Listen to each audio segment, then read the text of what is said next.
They want to talk about changing yourself. Is talking about how to discover unhelpful patterns of thinking. And it's always thinking. It could be behavior, but it starts with thinking. How do you discover unhelpful patterns of thinking? Well, the first thing they're saying is start working backwards. Start with the behavior that you're trying to release. So the first thing you want to do is discover all your assumptions.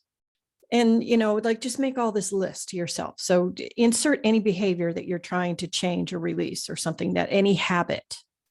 And then the next thing you're going to do is, after you've listed all your assumptions, double check if all those assumptions are true. So you go through one by one, listing every assumption you have about a behavior, any behavior that you want to change, that you can't seem to overcome. Okay. So that's what you're going to do. You're going to start with the behavior, go backwards to the assumptions, then go backwards to what you get, what benefits you get. And then you go backwards to what detriments you get, and double check and see if all those are true.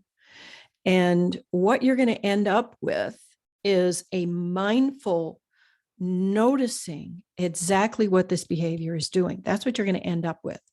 And you're going to be able to see it more clearly because you've knocked out all the assumptions to go down to this actually true.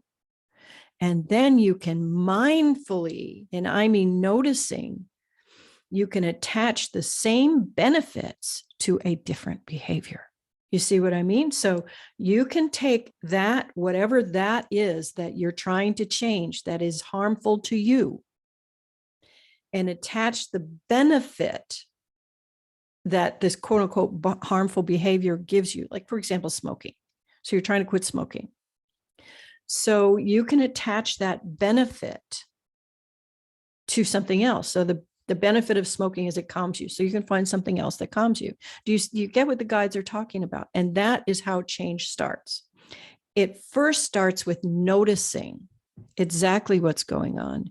And then it moves to mindful awareness. And then it's linked to new behavior. That's change in a nutshell.